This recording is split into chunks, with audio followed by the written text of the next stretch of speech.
I just find that if you front end with that really deep dive into the business goals, where the business has come from, where it's going to, really have a good understanding of what the business needs to achieve, and then how the frontline's role in helping you achieve that, what they need, then a lot of the story, the brand story, actually falls into place. It's like a little jigsaw, and you're completely right, Simon. You just ask the right questions of all of the stakeholders, and then it starts to piece into place. Welcome to GrowthPulse, the B2B sales podcast. You might be a salesperson. You could lead a sales team. Maybe you run a business or you're a battle-tested entrepreneur. Then we built this podcast for you. Great salespeople are built, not bought. We learn so much from the deals we win, but we learn even more from the deals we lose. In each episode, we bring you some of the world's leading salespeople, sales leaders, and experts in sales tech to share their best lessons from both their wins and their losses. Before we start, please check out the screen of your phone or laptop, and if you're watching on YouTube, make sure you've clicked subscribe and press that like button down below. If you're listening on Spotify or Apple, click the plus sign to follow so we can let you know when we publish each new episode. If you like the episode, drop us a comment with any questions about the show. We'd love to get to know our audience. Great businesses always feature world-class salespeople, and the best salespeople are always learning. So let's jump in. Welcome everybody back to another episode of GrowthPulse, the B2B sales podcast. I'm Dan Bartels, here as always with Simon Peterson. Mate, how are you, buddy? G'day, mate. I'm really well. It's Friday afternoon and I'm in the country. I'm up in Mudgee today, looking after my sister's house, three Weimaraners, and lots of peace and quiet. Nice spot. Fantastic. And mate, I've just come back from a week or so in Perth, which has been quite nice. That's been enjoyable having some, not quite rest and recuperation. I was over there for a bit of water polo, so that was enjoyable to see some games. But mate, we've got one of our good friends, Kayleigh Kahlfeldt. Mate, welcome to the show. Thank you for having me. You're welcome, Kayleigh. Great to see you. Yeah, good to see you too. I'm jealous of all your travel, although I did make a trip to Sydney. I don't think that counts as travel for you guys. No. Mate, I'm jealous of the fact that you've moved to the country, and it was a number of years ago you moved now, but I think you're permanently on holiday in the countries. But no, mate, we're excited to get you on the show and talk about an area that you've been an expert in a long period of time, and a little bit about your business, Cornerstone Content. So I want to really talk about that. But we want to talk about the connection between marketing, which is your expertise, but also brand and salespeople. But before we jump into that, mate, it's probably worthwhile you giving a bit of a rundown in terms of your background and how you came to running Cornerstone. Yeah.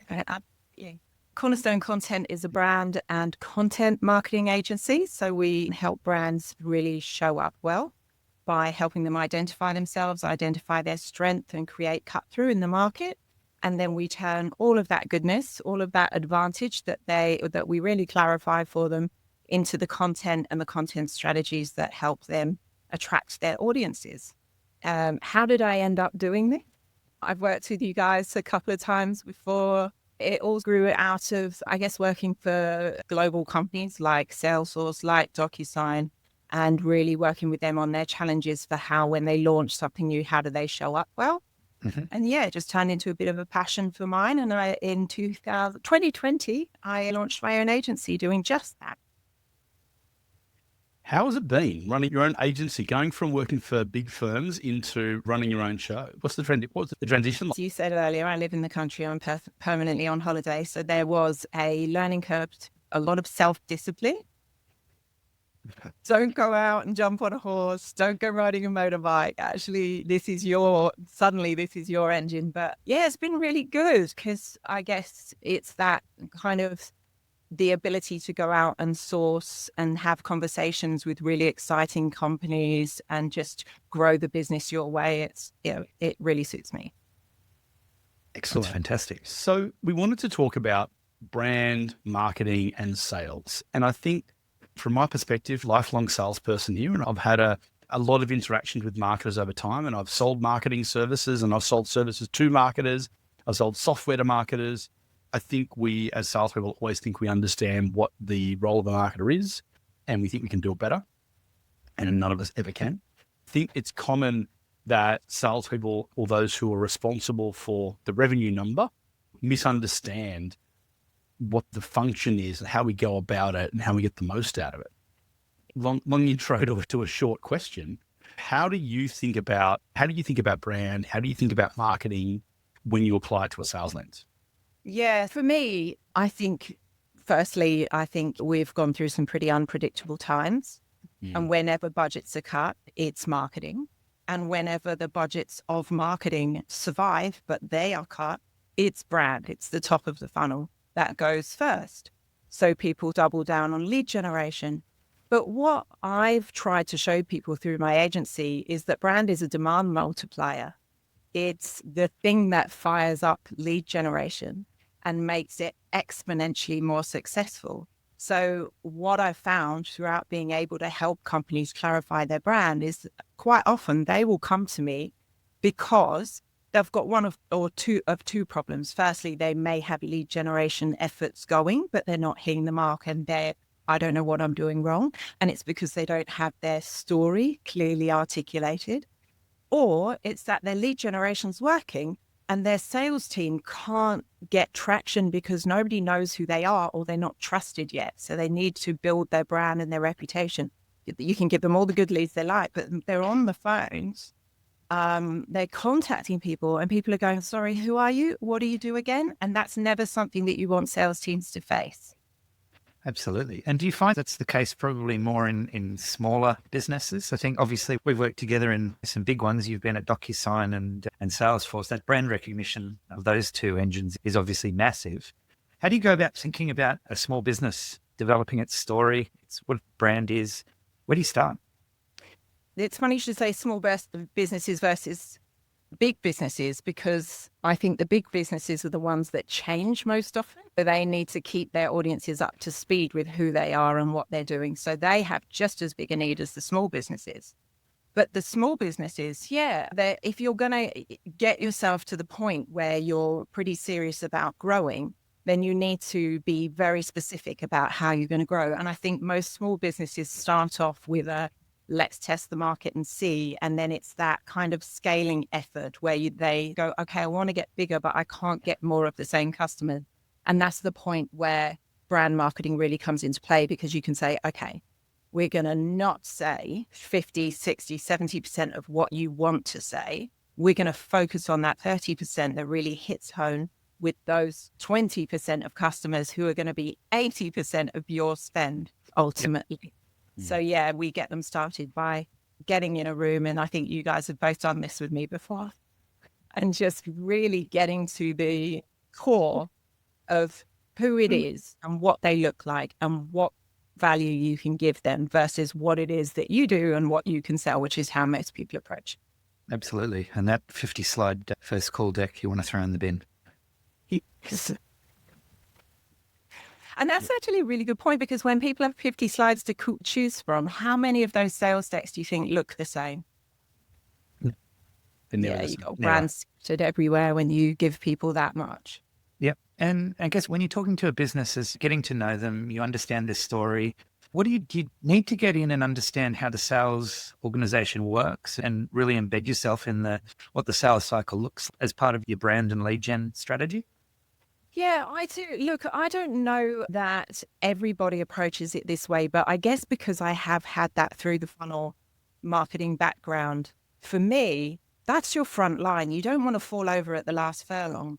So doing that due diligence to really understand how the sales teams of specific organizations operate, what they feel fired up about sharing and talking to, because if they're not passionate about what they're selling, then you could have the best campaign in the world, but if it doesn't resonate with them, then it's not going to work. I just find that if you front end with that really deep dive into the business goals, where the business has come from, where it's going to, really have a good understanding of what the business needs to achieve, and then how the front line's role in helping you achieve that, what they need, then a lot of the brand story actually falls into place. It's like a little jigsaw, and you're completely right, Simon. You just ask the right questions of all of the stakeholders, and then it starts to piece into place.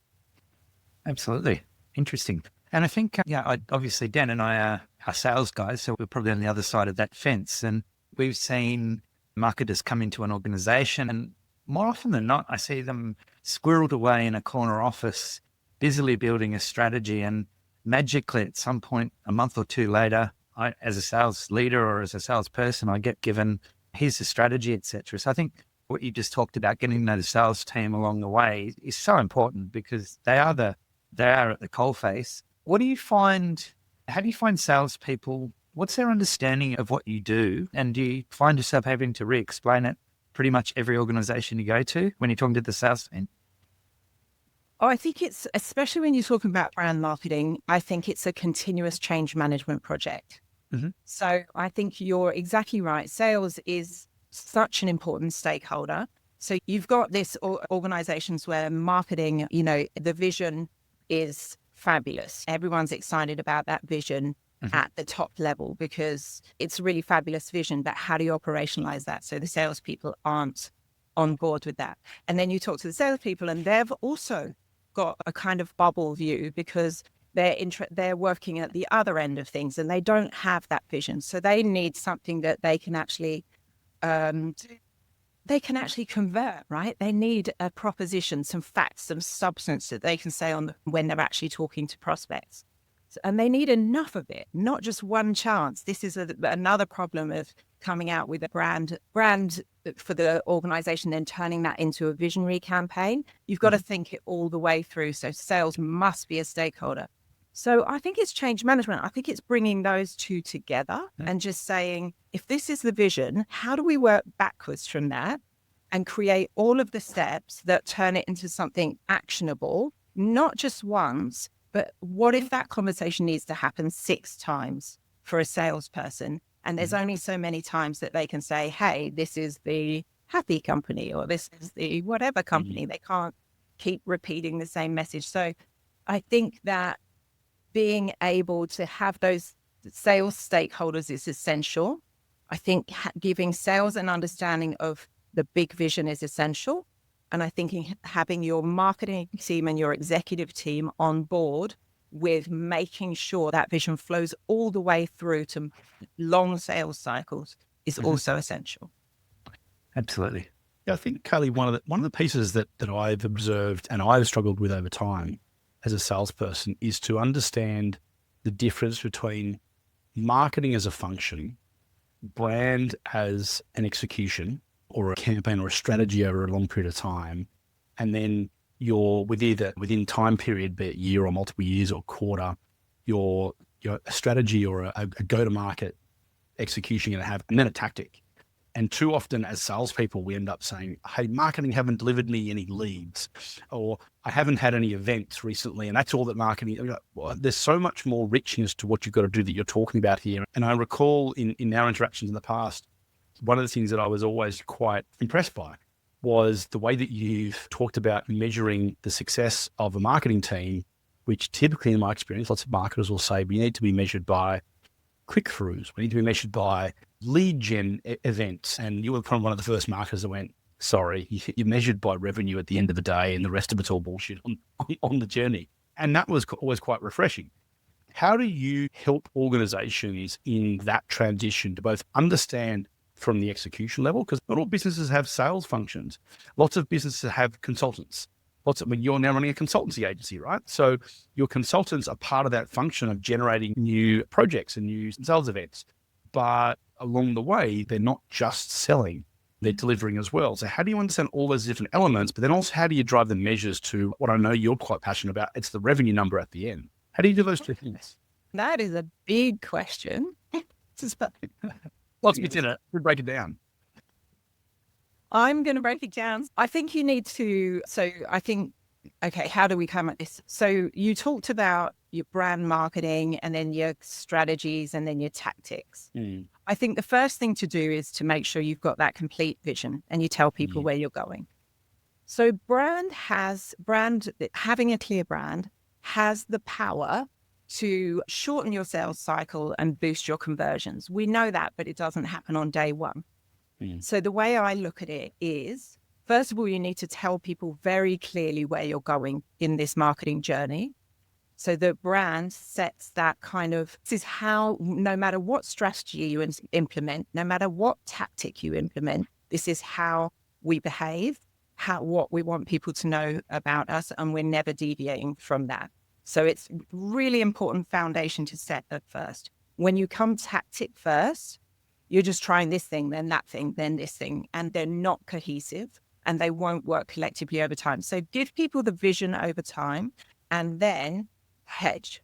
We're like investors, right? If you're going to ask people to wait, do this work, build this brand foundation that is going to get you to really good places in the long run, don't just ask them to wait. Just don't go, hey, it's fine. You can survive without any new revenue for this year because we're building your brand. Hedge. Do something that will generate leads in the short term, which is brand consistent, but you're deliberately creating the leads that you can work on as you're nurturing this whole kind of brand and strategy towards this vision. Yeah, know where you're going and make sure that you diversify across marketing to allow you the space to build a brand that ultimately is going to see you stand out much further than your competitors. And it's going to have that accelerating effect where revenue just comes to you because your brand's strong and people know you. Kayleigh, interested. I think, a brand story is obviously fundamental, right? What's your organization? What does it stand for? Where's it going? As a salesperson, I often see engagements where we build a brand story. I've got a really good understanding, but it's almost 100% about me rather than about my client. And as a salesperson, I want to see a brand story that is reflective of the impact I have to my customers, and it might be aspirational, etc. Tell me about your thoughts on that. When you go and build a brand story, you're often confronted with either a founder or an executive that all they want to do is talk about themselves. And I think a really good brand story is not necessarily just about yourself. It's about the impact you have and the influence you have on your clients. Yeah, 100%. Yeah. And being able to, I think, remember that and keep your eye on it as somebody who has founded a company and grown in it. And it's only natural to get super excited about the things that you've built and the different mechanisms that you've put in place and the technology that's supporting it. It's really hard. Everybody does it. It's really hard not to get immersed in that. Having somebody keep you facing north on that brand journey, I think is critical. And bringing you back to exactly what you said, Simon, people buy from companies because they trust them. They buy from companies because they have a good feeling about them. And that really operates at a different level to you explaining to people what you do and why this widget is better than that widget and why this new function that you've introduced is better, because the first interaction someone's going to have with your company is going to be an emotional one. It's watching a film. You don't get to the end and said, oh, and then he said, and then she said, and wait till you hear the words that he said after that. You just remember big moments. And that's what brands are. You have a reaction, a chemical reaction, an emotional reaction to big moments. Like Disney, I don't know if it still is, but at one point its vision was to make people happy. And we spoke about this the other day, Dan. It's simple as that. They want to bring joy to people. They don't say we want to make really good films. It's that we want to make people happy. And guess what? The way we're best qualified to do that is through media and production. Yeah, I think that's what you're getting at, Simon. I think that's what business leaders, as you said, quite rightly need to remember. What is that end outcome that we're looking for from our customers? And when they have that reaction, then we're winning. So we've got to remember to put that before the explanation as to how we gave them that. 100%. Yeah, it's interesting because, look, I reflect on the last couple of businesses that I've worked in as a salesperson, and the best salespeople, when they're in front of a client, can tell a compelling story about the organization they work for and the business impact it's going to have for the people you're trying to sell your software to, in our case. I often see on slide 3 of those decks the graph that shows the massive revenue growth of the company I'm working for. I've got 10,000 employees, I've got 60,000 employees, etc.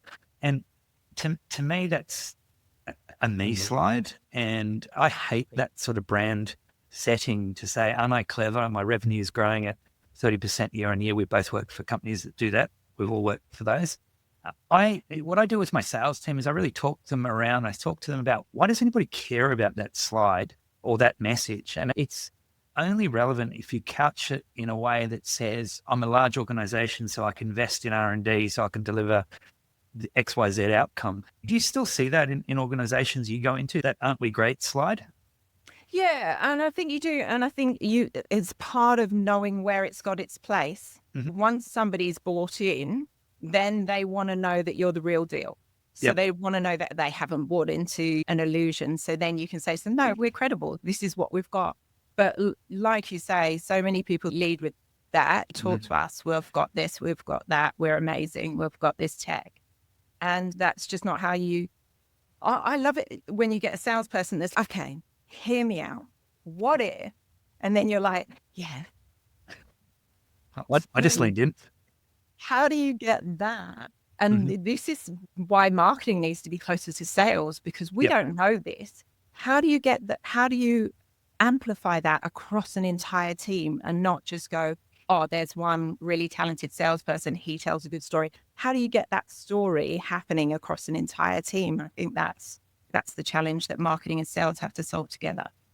But I think to your point, Simon, and a bit of what Kayleigh was saying before, it's every organization does a thing, right? They sell a product, they sell a service, they sell an outcome, they sell an increase of your investment, whatever it may be, right? But there's nothing worse than a salesperson or a marketing message that tells a customer something that they don't want or sets the wrong expectation of what they can't deliver. Mm-hmm. I think of your example of, and the big organizations, that slide you're mentioning is a feature of almost everybody's slide deck and first call deck. But that also becomes not necessarily a reason to bring some customers in. Sometimes that's an exclusion element for those customers. Yep. I don't want an organization that just sees me as another number.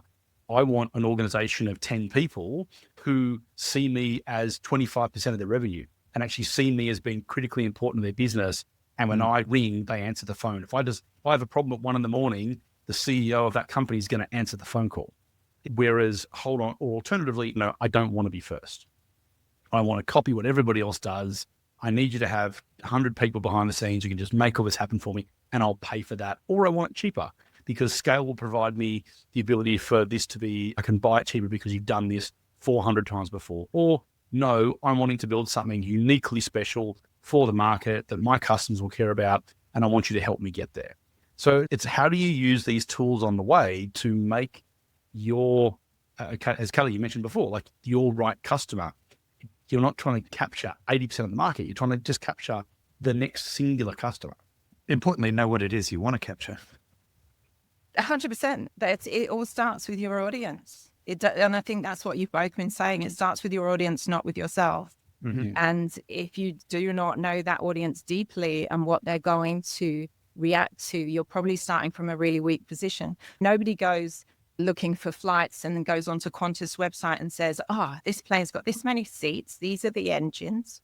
This is how many they've got in the fleet. I think I'll book with this. Unless you're Rain Man, and then you definitely do. I probably date myself for that comment. Some of us older ones get it. Look, I think there's another one. I think it's probably worthwhile for our audience to talk about some of the horror stories. What do people do when we've experienced and you shake your head, or we've experienced getting it wrong, even though you plan to get it right? Does anyone have some horror stories you want to share? It's dangerous ground. I'll take that as a yes. That was a knowing grimace. I'm not going to name any companies. Don't name anyone. I think that everybody comes out with it. And I think one of the things about, especially creating a brand identity, is that you take the information that you want, but a lot of it is ideation. And then you do need to test it. I've certainly worked for a company that chose a very confronting color that could have worked really well as a secondary palette color in their visual identity, but was very intense as a primary color. Mm-hmm. And I think that rollout of that color was very short-lived because luckily the company was smart enough to listen to the feedback from the market and hear that people had a sort of visceral reaction to this being hit in the face with this color. And so it was very short-lived. They redesigned, but kudos to them. They actually invested in redesigning. They didn't go, oh, we've paid for this, we're going to stick with it and make it work. Know when to course correct, know when to turn around and walk back through the door you just opened. Okay, so picking the wrong color. It's interesting, and delicate comment here, but I work for a software company that sells software to accountants. And that's just one division. It's a global organization based in the UK. And their corporate color is red. I scratch my head putting red in presentations for accountants, because clearly red means something to an accountant that you see of red, etc. So it's an interesting one, color. What other things other than color? What can you think of? Where can you go wrong with brand? Oh, a million ways. A million ways. It's a minefield.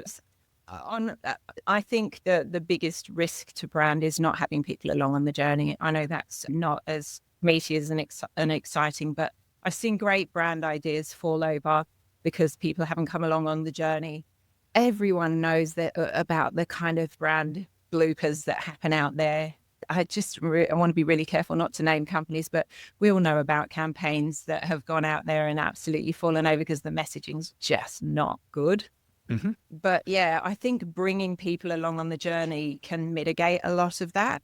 I think there's enough smart people in your organization to say, we can't say that. It doesn't come across well. So don't have brand with your agency and your brand person. And as you said earlier, Simon, don't go, ta-da, here it is, everyone, we're rolling this out. Because I think that's when the big mistakes happen.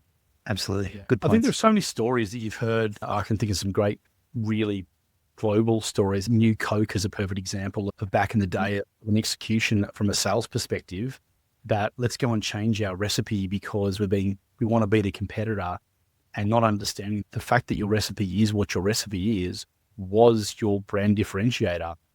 And it was I think it was like $150 million absolute disaster of brand exercise just to say new. I can't believe someone spent so much money just to say new, but they had to roll back. And it's still talked about almost 40 years later as a complete abject failure of what you need to do. But I'm also reminded in the time that we all spent at Salesforce, the number of times the brand changed in its graphic representation, and then the sub-brands changed. And it almost became a joke over a period of time as to how often these brands will stay and hang around and when is the next one coming. But I think the lesson that as I look back in hindsight, that wasn't necessarily by design, but it was an acknowledgement of the fact that brand is a continual evolution, just as sales cycles are a continual evolution of where your customers are at and where your product's at and where the market's at. Look, we were talking around the evolution of Zoom as an organization. And if it wasn't for the COVID pandemic, their explosion wouldn't have been what it is. But neither would the market for Teams have exploded the way that it did had it not been, or the collaboration technology, had it not been for that experience. I saw some statistics that talked about like EMC's growth of virtualization in the first 6 months of COVID was like 9,000%. That's a growth that nobody can plan for. And then the growth of COVID tech that came out of solving a particular problem, and organizations that pivoted and changed their entire brand ethos just to address this time period, who are now struggling to reinvent themselves again because the things that they built, no one cares about anymore. And like all that's changed, right? I think Zoom's a really good example because I think you can, as environments change, whether that's you growing or like COVID happening, your brand's going to change more often because you're adapting. But I think it's like you say, no one saw that coming. So you can either have a look at all that new and go, goodness, this is really working well for me, but then not plan the next stage. What does this mean for my brand identity? Where could I take this? And Zoom's a really good example of using that to innovate. So let me just get rid of this cat. It's done some fabulous things to its platform, which I think the popularity and the familiarity that it gained during COVID has allowed it to do that, because then everybody knew Zoom, everyone knew how to use it. So everything you launch on top of that has that familiar interface that you're used to. So they've done a really good job of capitalizing on that unforeseen surge. But then you see other companies that believe that's going to last forever And yeah, they just don't plan their next stage. So I'd say always be looking at your next brand move. And that next move, hopefully, might be just growing and sustaining the current brand, but always be ready to react to the market and your environment. Yeah, how does salespeople plan for that? If you're a salesperson, you're building your ongoing evolution of what your accounts look like, of what your account plan or your territory plan looks like. I don't know that a lot of salespeople understand that process of change, because a lot of them haven't been in leadership, even those who've been around for many years, because they're not part of the conversation at either a product level, at a leadership level, at a marketing level. How can a salesperson start to own that change with their customers or own that change in their own go-to-market? Like that I think is a big gap and a challenge that I haven't seen anybody do really well, including myself, do really well. It's such a gap and it is such a challenge, because essentially we're asking marketers to become the master salespeople and sell that vision to sales. You do what sales do well and sell them the vision and bring them along on the journey. But I think the point that you both made earlier about having sales as a really key stakeholder, and I've always said that, I don't think people see brand and content strategy as a campaign, creative campaigns are so far away from sales that they don't connect the two. But I've always believed that sales must be a key stakeholder. But then I think that we owe it to sales to be a very early stakeholder, like a really early stakeholder, if not a shaper, because giving them the ability to look down the line and see where we're going with this is very different to giving somebody a campaign and asking them to convert from it, have conversations to convert from it. Like not knowing where you're going next is a little bit disabling in a sales capacity, but knowing that when I this campaign to engage you, but also I can tell you where we're going, and I'm personally excited about that, I'm going to get excited about it, then you're going to buy the thing because it's the thing that happens before the bigger thing, and there's great days to come. So I think that's what we have to get better at. How do we give sales a much earlier vision into where we're going, and then continue to give early line of sight to what's next, not just what we're focusing on this quarter, where sales need to come from, how are we going to make our target this particular quarter? Let's look much further ahead. You're quite right. You allude there to the journey, because we've all been in organizations where the marketing plan changes every 3 months. You're doing this, then you're doing this. It doesn't seem to be anything that ties it all together in terms of where you started, where you are now, and where you're actually going. And I think from a seller's perspective, if you see that or you sense that chaos, it doesn't give you the confidence to actually go tell a story to your client. So I think marketers and the marketing strategy needs to be absolutely aware of, there needs to be a really clear direction, because if I as a salesperson can't follow that, I absolutely can't articulate it to my client. Yeah, I think the most important question for marketing to answer to sales every time there is a campaign or initiative is, how does this support our brand and our brand journey and where we're going? As you say, if it doesn't look connected, if it feels like we're just throwing spaghetti at the wall and hoping some of it sticks, then it is very hard to sell within that environment, because you have the trusted relationship with your customers. You want to be able to be consistent and give them guarantees that we're not going to flip. Absolutely. So how do you think about the percentage effort breakup between campaign, brand, and maybe tactical execution?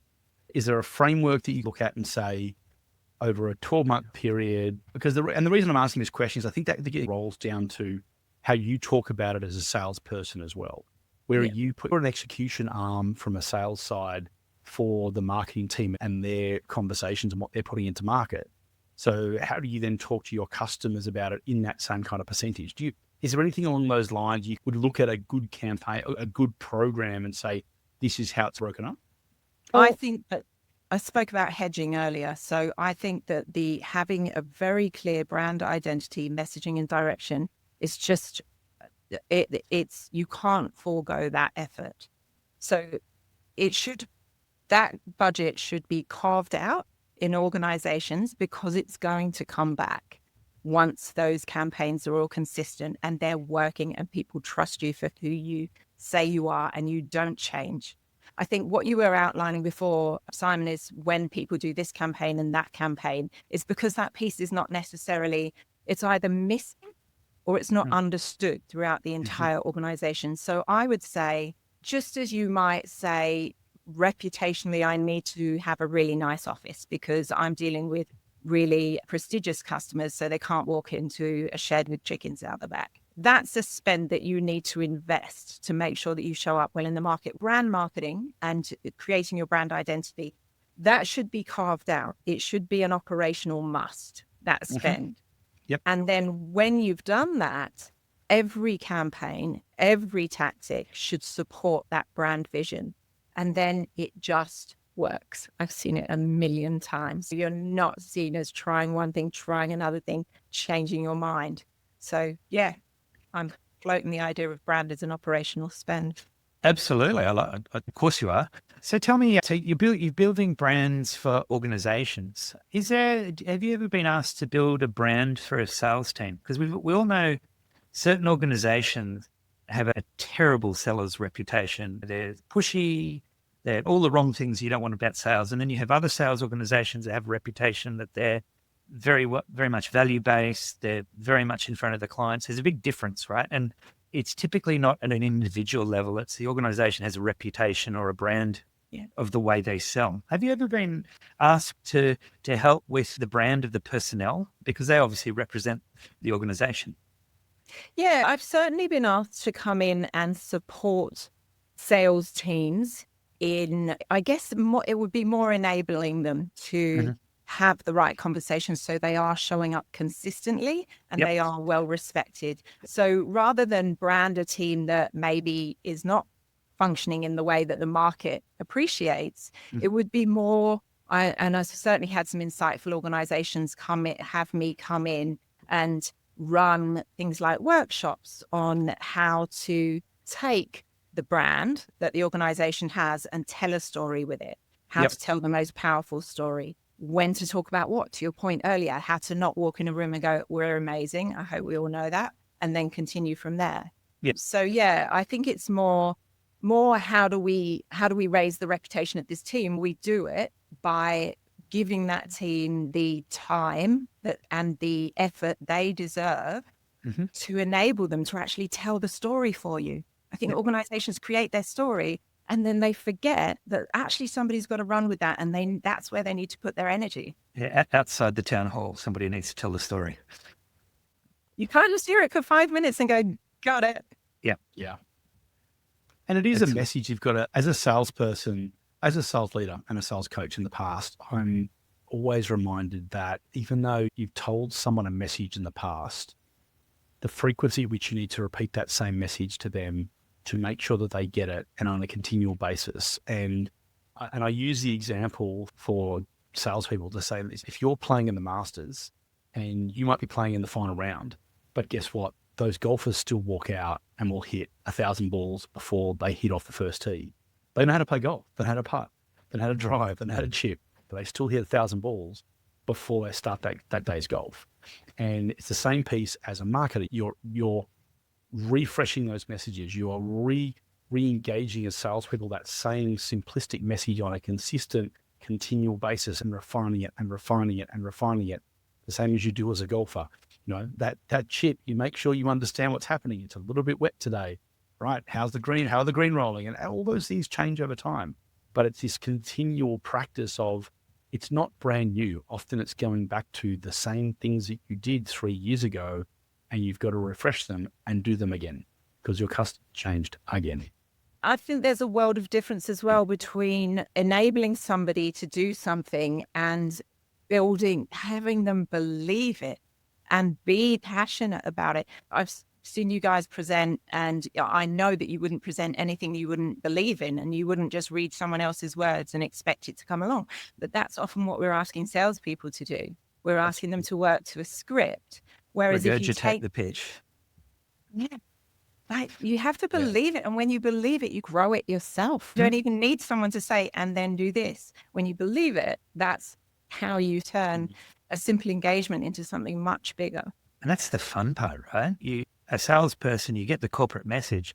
The fun part is when you're out in front of the client and you make it your own, you're passionate, you think of things that the marketing team hadn't quite thought of that might relate to that particular client. So you're constantly building the story. And that's one of the biggest buzz moments for me anyway, when I'm presenting to clients and you're just really involved and passionate and excited about what you're saying because you've actually related it to something that's going to solve a problem for them.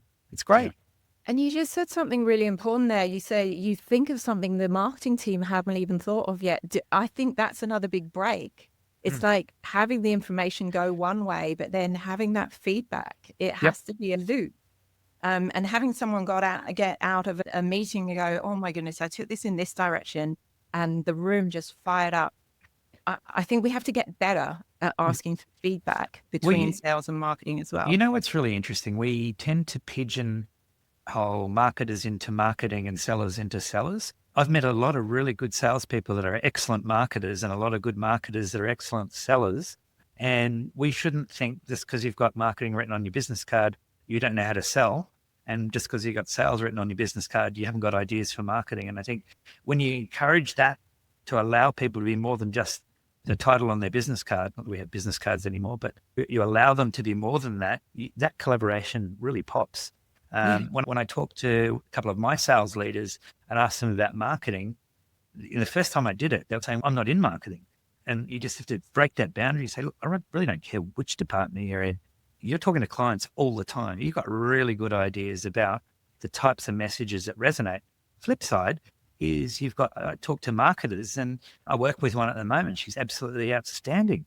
And I'll talk to her about selling and she'll give me really interesting things about selling that I just hadn't thought of. And I think that's where the magic happens. Yeah, I agree. Yeah, for sure. Kayleigh, we're kind of getting to the top of the hour and I thought we wrap up the podcast asking everybody for a key suggestion or takeaway or piece of advice for our listeners. And I think in particular, how to work as a salesperson working with marketing. What's your number one tip that you give to people for a salesperson to work with a marketer? You've been successful, you want to get better, or there's a bit of friction there. Like, what's the best way to work with them? I think it's to take that to have a conversational approach about audiences, to have a conversational approach about customers and what you're really seeing and ask lots and lots of questions. I think there's a tendency to receive information from marketing, but I think there's an opportunity. And even this conversation has reminded me how important it is to get in a room and actually talk, try and not just in general terms, but say, I had a customer, this came up. Could that be relevant? Could that be something that impacts this campaign? So I'd say bring that customer conversation right up front and get right down into it. Awesome. Perfect. Fantastic. Well, Simon, Kayleigh, thank you so much for your time today. I know that's been a super interesting topic that we get in the weeds from a sales perspective way too often and don't think about how do we find our customers and how do we work out what we're going to sell to them. So I think this has been a super valuable conversation for all of our listeners. The stuff comes in, the magic comes at the top of the funnel. Absolutely. Because we're at the other end, we're in the machine. It's good to understand what influences it. And I think from a seller's perspective, the more we know, the better. 100%. 100%. For all our listeners, Kayleigh, thank you so much for joining. We do appreciate, if you want to know more about brand and marketing, check out Cornerstone Content. They come highly recommended from at least me. And for some, there we go. And Kayleigh, what's the best way we can get a hold of you? Is it via LinkedIn, the website? What's the best way? Yeah, via LinkedIn, Kayleigh Kahlfeldt or Cornerstone Content Australia. Perfect. Fantastic. If you're listening to the podcast on Spotify or Apple, click the plus sign to make sure we can tell you about the next episode. If you're watching on YouTube, down below, click subscribe and like. We'd appreciate any or all of your comments and please share it with your friends on LinkedIn or Instagram, etc. So thank you everyone for listening and we look forward to talking to you on the next podcast. Thanks for having me, guys. You're welcome.